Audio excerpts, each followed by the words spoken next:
Baba Masalları kanalımıza hoş geldiniz. Bu videomuzda sizler için bir Keloğlan masalı seslendirmek istedim.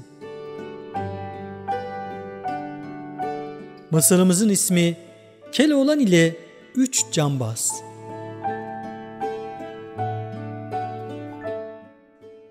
Bir varmış bir yokmuş. Tanrı'nın kulu çokmuş. Çok yemesi, yok demesi günahmış. Vaktinden birinde bir Keloğlan varmış.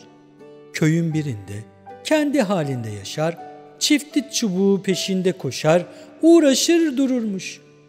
Tarlasından azığını, ineğinden katığını, dağdan odununu denkleştirir, kıt kanaat geçinir gidermiş. Günün birinde bu Keloğlan'ın harçlığı tükenmiş, cebi delinmiş, çaresiz kalmış. Eşeğini satmak için almış, pazara çıkartmış. Yularını koluna takmış da ötede beride dolaşıp dururken oralarda vurgun peşinde dönüp dolanan cambazlardan üçü bir zaman bu Keloğlan'ı kıyıdan köşeden gözleyip eşeği de haylice gözledikten sonra yanına yaklaşmış. Hayvanın sırtını, ardını, döşünü ve karnını elleyip yokladıktan sonra satın alıcı olmuşlar. Pey sürüp pazarlığa girmişler. 40 köyde 4 bucakta kurnazlıklarıyla, düzenbazlıklarıyla atları çıkmış bu 3 cambazın. Ün salmış olan bu cambazlar eşeği kim vurduya getirip kelepir düşürmeye, kapatıp yürütmeye çalışmışlar.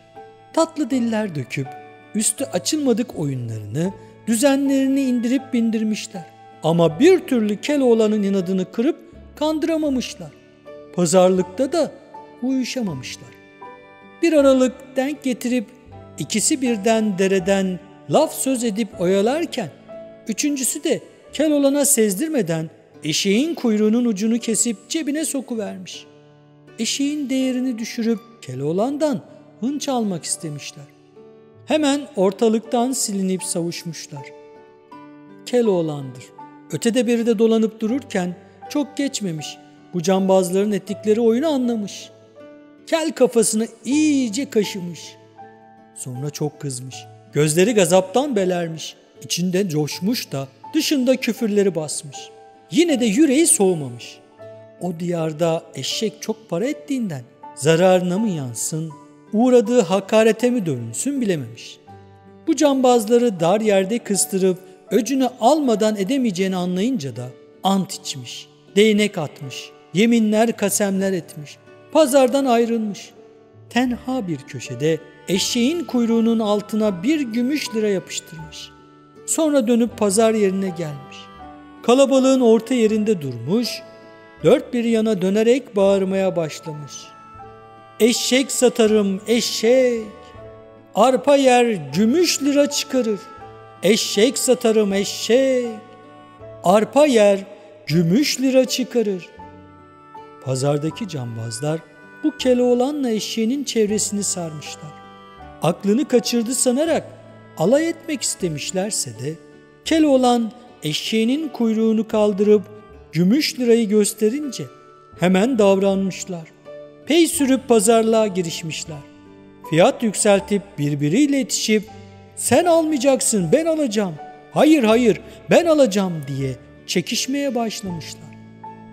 Pey pazarlık, çekişme ve tepişme. Sonunda ortalık aralanmış. Şu 3 ortak cambaz 100 lira saymışlar. Eşeğin yularından tutup evlerine yollanmışlar.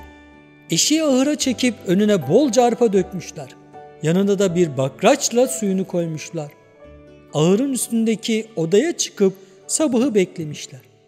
Ama bu cambazlardan birinin kirpikli gözlerini uyku tutmamış.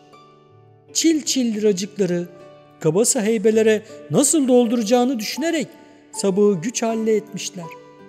Keloğlan'ın aç eşeği yemliğini dolduran arpaları tüketesiye yemiş.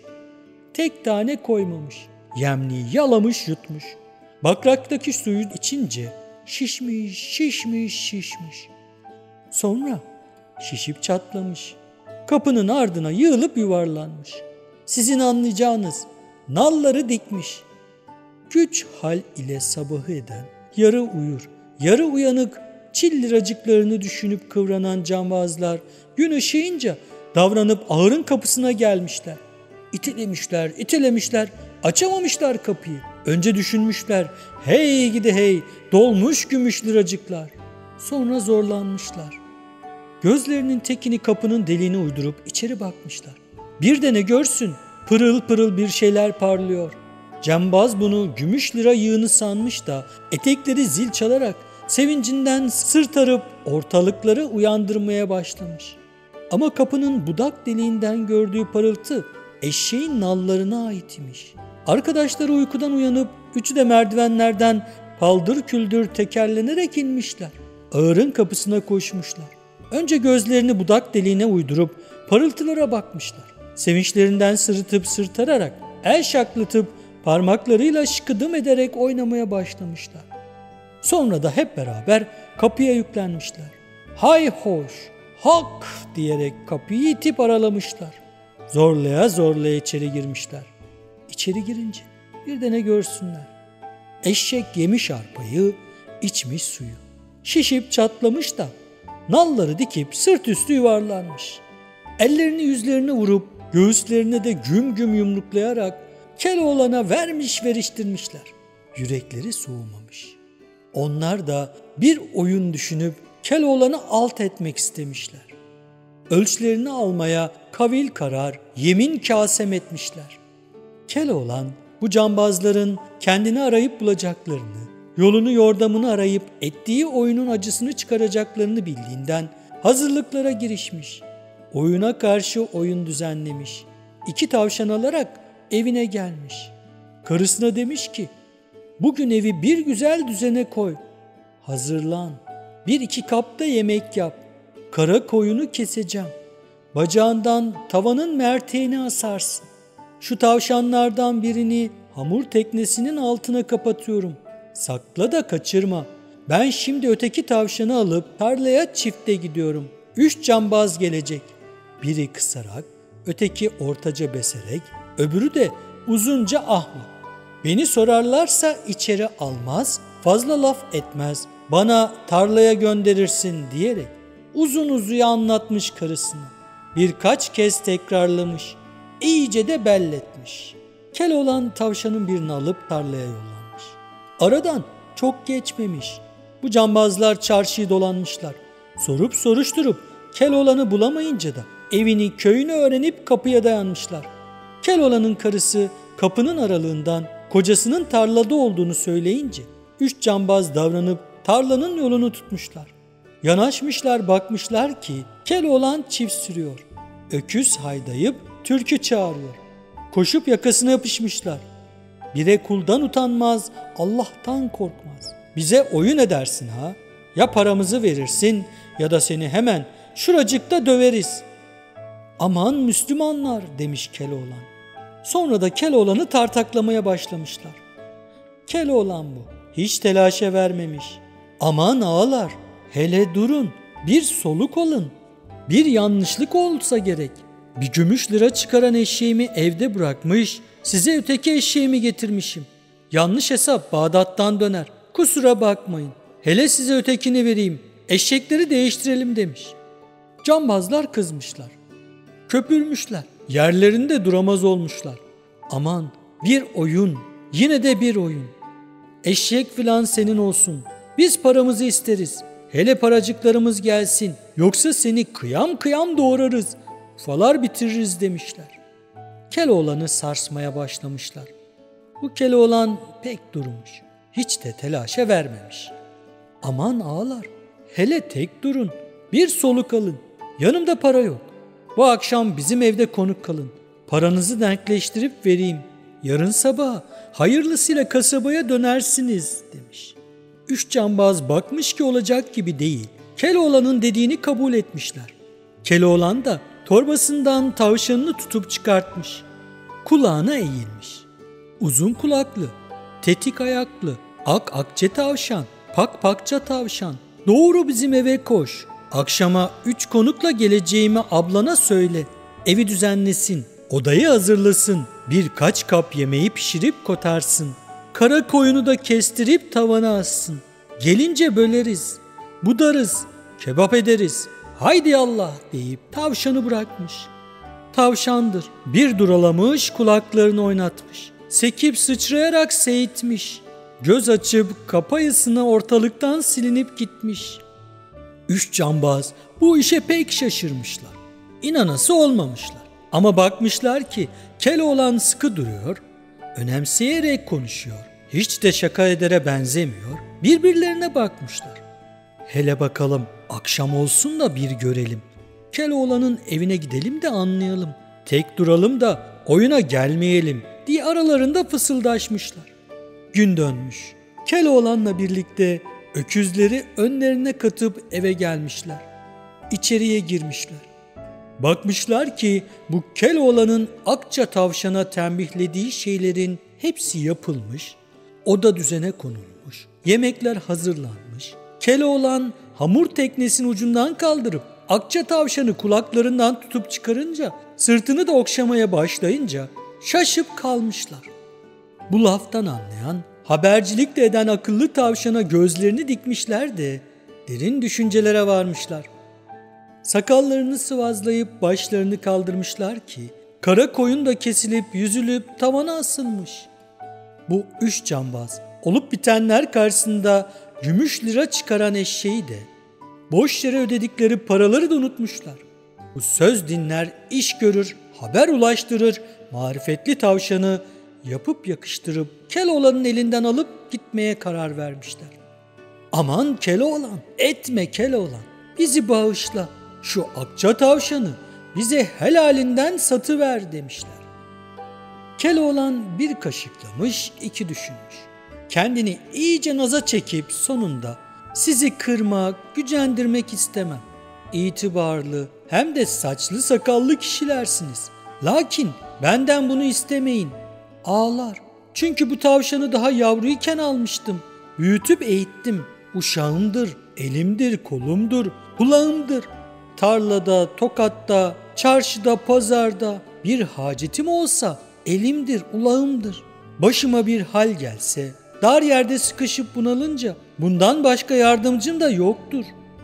Eşekten, öküzden, tavuktan, horazdan kimi beğenirseniz satayım ama illa Akça tavşanıma dokunmayın demiş. Her ne kadar Keloğlan 3 cambazı yokuşa sürüp 1001 dereden su getirdiyse de bunlar dileklerinden vazgeçmemişler. Bu tavşanı almamış olmaz diye direnmişler, pey sürmüşler, pazarlığı yürütmüşler. Keloğlan'ın eline yapışıp sallaya sallaya fiyat yükseltmişler. Sonunda Keloğlan artık bu iş kıvamına geldi diyerek Akça tavşanı 200 liraya satmaya razı olmuş. Cambazlar belki Keloğlan sabaha kadar ayar da bu işten cayar diye akşamdan paraları denkleştirip bir Keloğlan'ın avucuna saymışlar, geçip yatmışlar.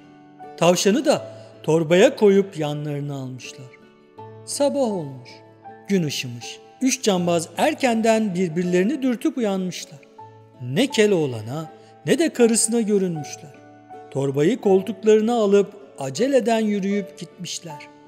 Hem de bu iş bilir, söz dinler, haber ulaştırır marifetli tavşanı pazarda nasıl satacaklarını, kimlere göstereceklerini, kaç para isteyeceklerini konuşup tasarlamaya girişmişler. En sonunda verdikleri paranın 2 mislisini bulurlarsa satmaya söz birliği etmişler. Kasabaya yaklaştıkları sırada işlerinden biri demiş ki, "Gelin arkadaşlar, şu tavşanı bir deneyelim hele." Ötekiler de durup düşünmüşler. Birbirlerine danışmışlar. İyi olur, hele uygun olur demişler. 3 cambaz yol kenarına oturmuşlar. İçlerinden en kısa, sakalı köse, adı da Musa olanı bu tavşanın torbasını açmış da kulaklarından tutup çıkartmış. Kucağına almış. Sırtını okşayarak uzun kulaklı, tetik ayaklı, Akça tavşan, pakça tavşan. Hele beni dinle tavşan. Bizim ev şu yukarı mahallede. Caminin altında, çeşmeye bitişik, yeşil kapılı, sarı pırıl halkalı. Tokmağı tak tak vurursun, ablan kapıyı açar. Akşama 2 konukla geleceğimi söyle. Evi düzenlesin, odayı sofrayı hazırlasın. Birkaç kap yemeği pişirip kotarsın. haydi yallah demiş de tavşanı bırakmış. Tavşandır.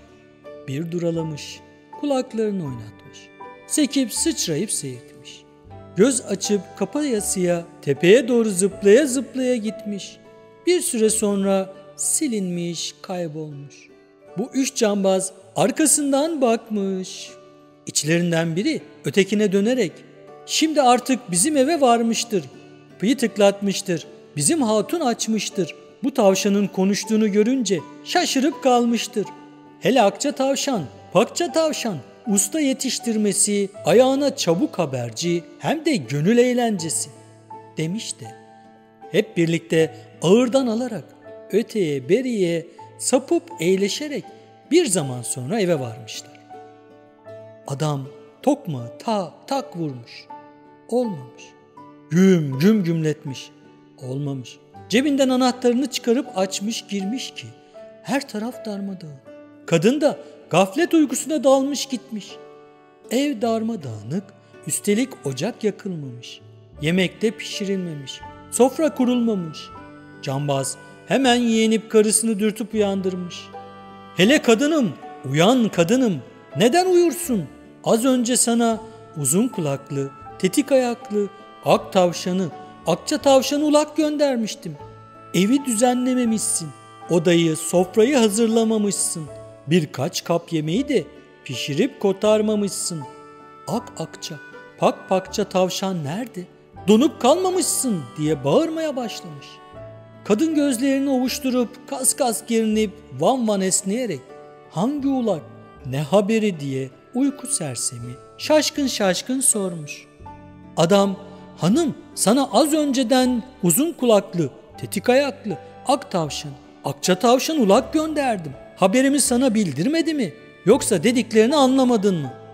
Kadın adamın dediklerine büsbütün şaşırmış da aman ağam sabahtan bu saate evdeyim. Ne bir tavşan geldi ne de bir insan. Ne bir şey diyen oldu ne de haber ulaştıran.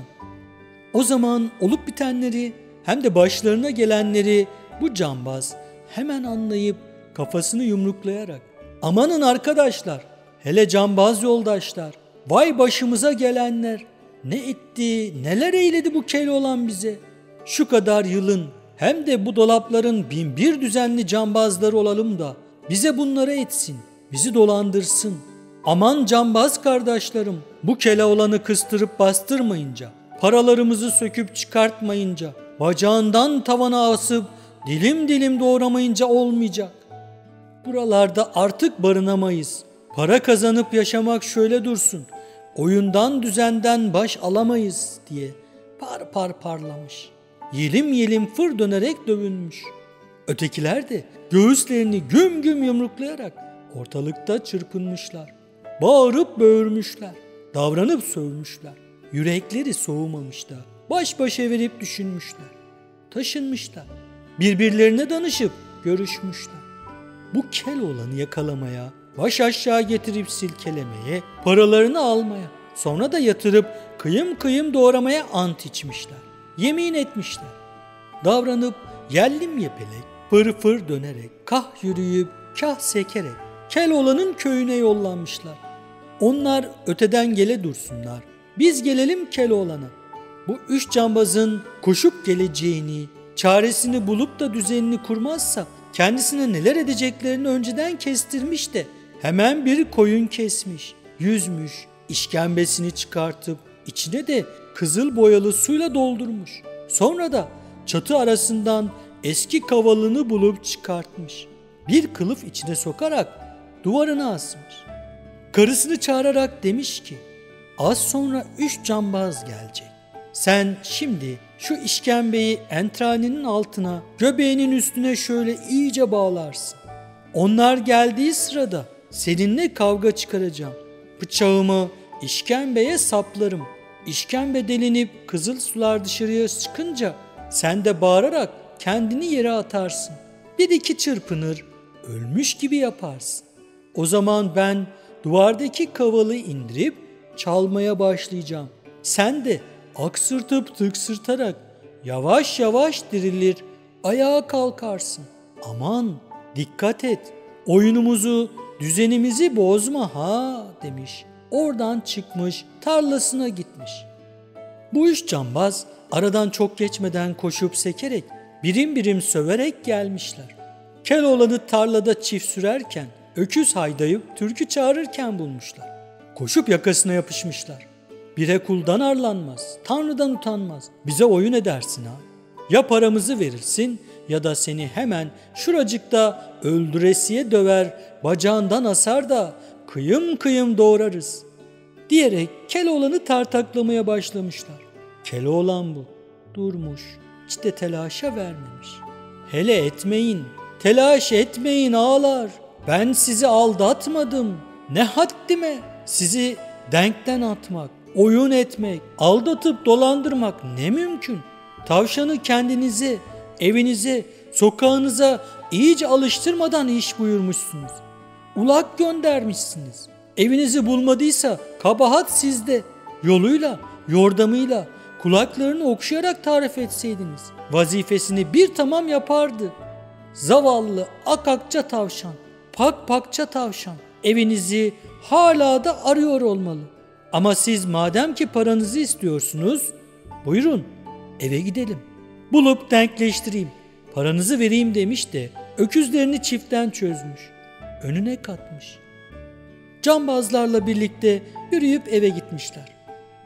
Kapıdan girince Keloğlan karısına, sana dün verdiğim 200 lirayı, çeyiz sandığına koyduğun 100 lirayı, cambazlardan aldığımız paraları topla, denkleştirir hale getir demiş. Keloğlan'ın karısı bir duralamış, ki düşünmüş. Hangi 200 lirayı, hangi 100 lirayı diye sormuş. Keloğlan çaktırmadan cambazlara bakmış ve karısına biraz daha sesini yükseltmiş. Vay! Ne demek olsun? Dün gece bu 3 cambazdan aldığım 200 lira. Bir gün öncesinden getirdiğim gümüş çıkaran eşeğin parası olan 100 lira. Çeyiz sandığına gözümün önünde koyup kitlemedin mi? Alaca bezlere sarıp yatırmadın mı kadın demiş.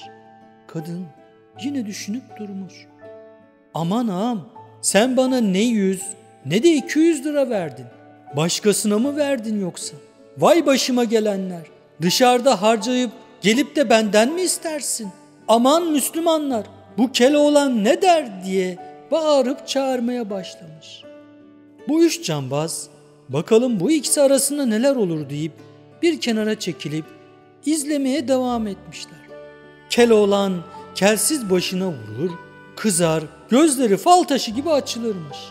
Ve belinden bıçağı çektiği gibi aslında karısının önceden karnına bağlamış olduğu işkembeye bıçağı sallayıp durmuş. Bıçak işkembeye gelmiş. Ama üç cambazın tabii bundan haberi yok.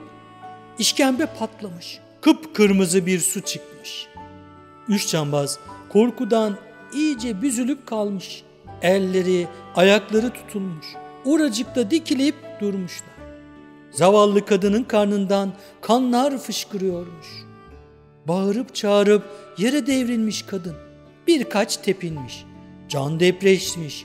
Kalı kalmış orada. Orada dikili kalan üç cambaz dehşete uğrayıp sapır sapır titremeye, gözlerinden yaş gelmeye başlamış. Elleri, kolları, ayakları, dizleri tutmamış. Ne yürüyebilmişler, ne kaçabilmişler, ne de Keloğlan'dan para pul sormuşlar. Bunların ağızları kilitlenmiş. Keloğlan bu. Elinde kanlı bıçak oradan oraya dönerken bunlara dönmüş. Hele siz meraklanmayın, hem de korkup telaşlanmayın ağalar demiş. Beni bu kadın azdırdı, kel kafamı kızdırdı. Elimden bir kaza çıktı. Ama merak etmeyin, öldürdüğüm gibi diriltmesini de bilirim ben. Her işin bir yolu, bir çaresi vardır demiş. Demiş de cambazlara bir göz atmış. Cambazlar bu işlere hem de Keloğlan'ın sözlerine şaşıp kalmışlar. Keloğlan'ın yalan söylediğini, korkudan ne dediğini bilmediğini düşünmüşler. Ama bakmışlar ki bu Keloğlan ne korkuyor ne de şaka yapıyor gibi görünüyor. İnanmaya başlamışlar. Keloğlan üç cambazın sözlerine inandığını görünce karısının yanına gelmiş. Karısını şöyle bir gözden geçirmiş. Ah canım karıcığım benim, Ben nasıl kıydım sana demiş. Ama şimdi dirilteceğim seni. Üç cambaz olup bitenlere haliyle şaşırmışlar.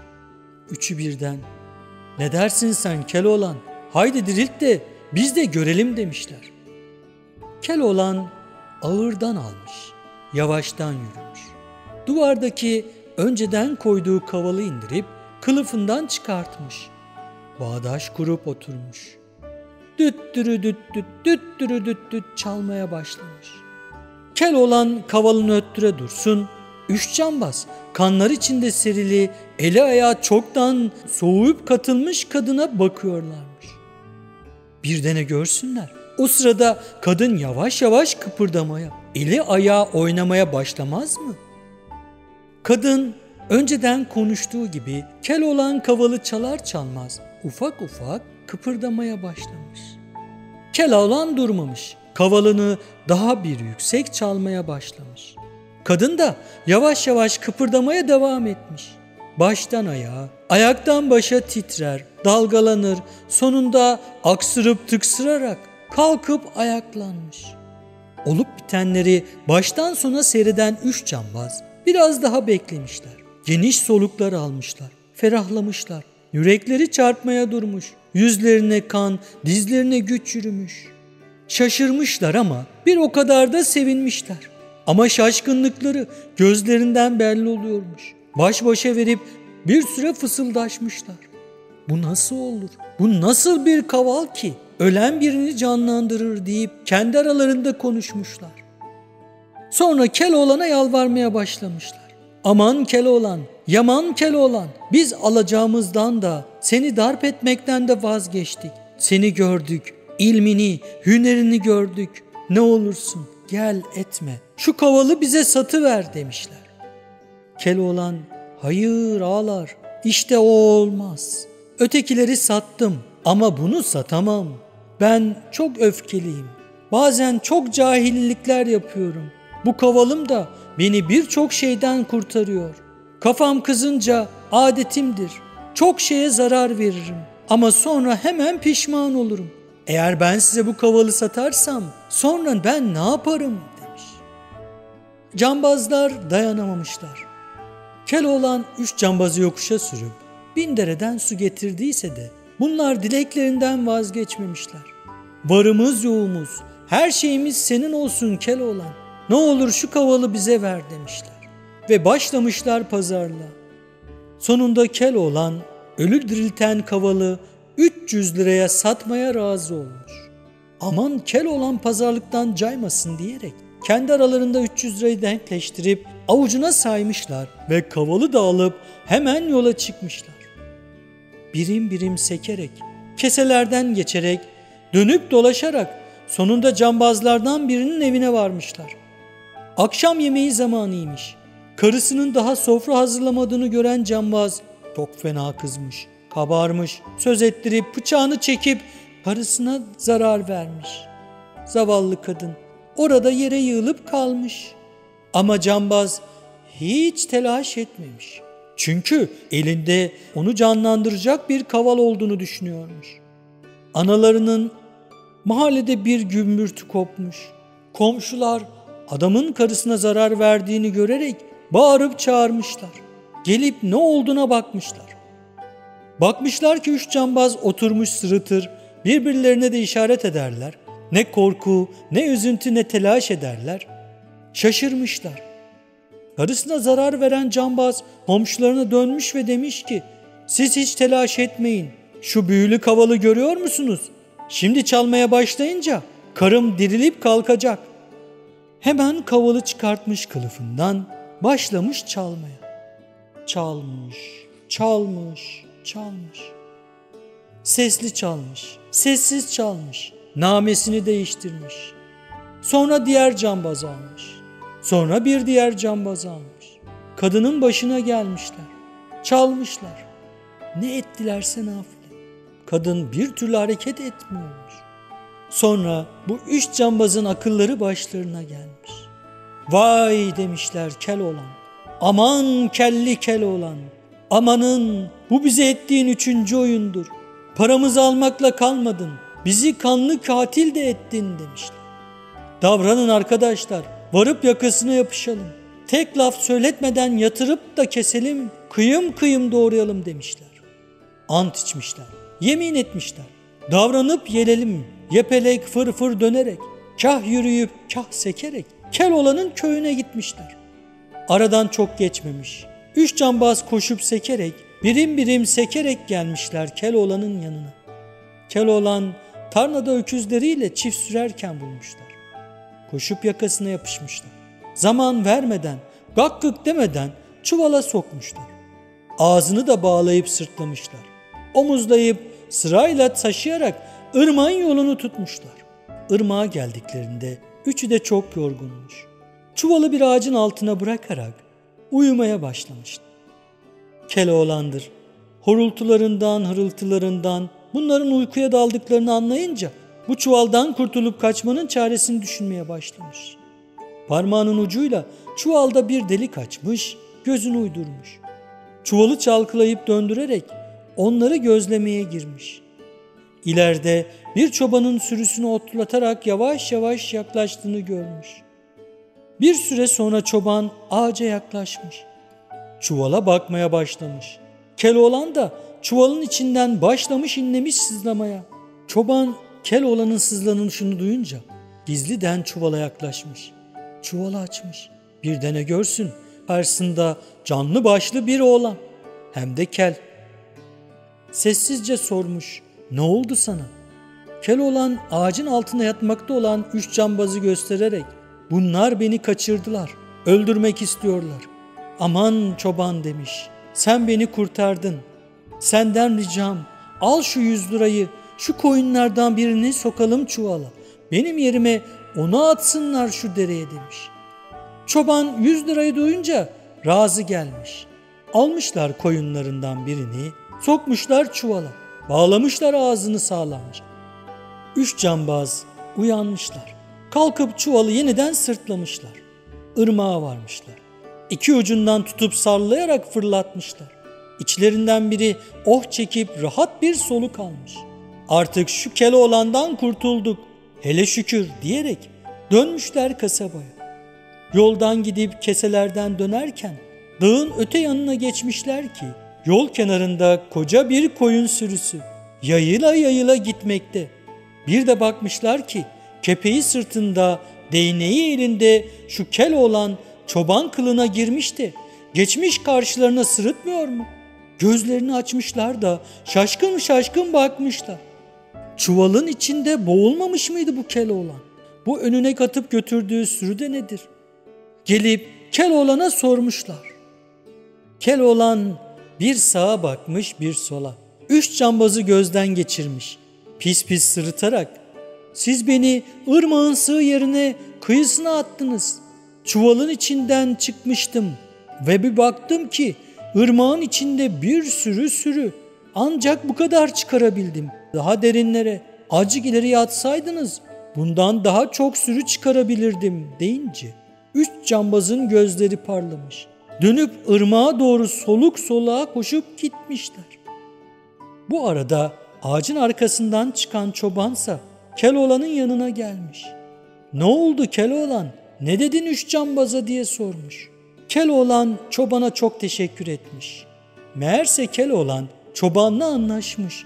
Bir süreliğine sürünün başına geçmiş. Sen merak etme çoban, ben onlara cezasını verdim. Onlar derenin derin yerinde bunun gibi sürü arayacaklar. Artık bu onların bileceği iş demiş. Biz gelelim 3 cambaza.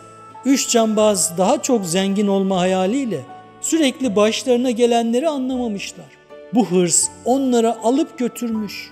Atlamışlar derenin en derin yerine. Başlamışlar bocalamaya. Üçü de yüzme bilmez.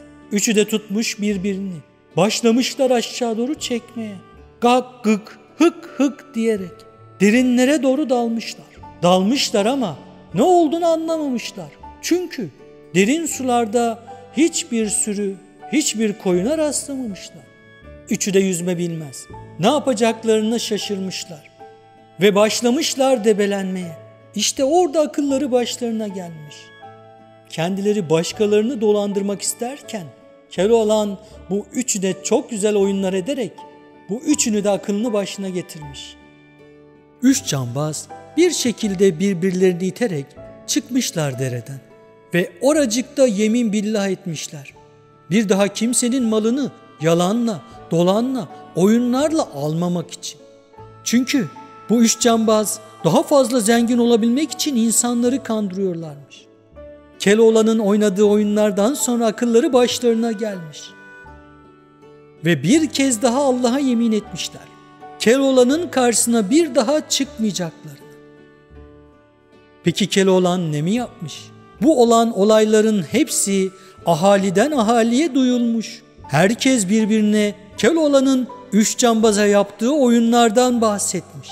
Ve kimse bir daha Keloğlan'ı kandırmaya cesaret edememiş. Keloğlan da uzunca mutlu bir şekilde yaşamış. Sevgili dostlar, siz olun, kimseyi kandırmayın ve siz olun, kimsenin sizi kandırmasına izin vermeyin. Bir başka masalda tekrar görüşmek üzere. Şimdilik hoşça kalın.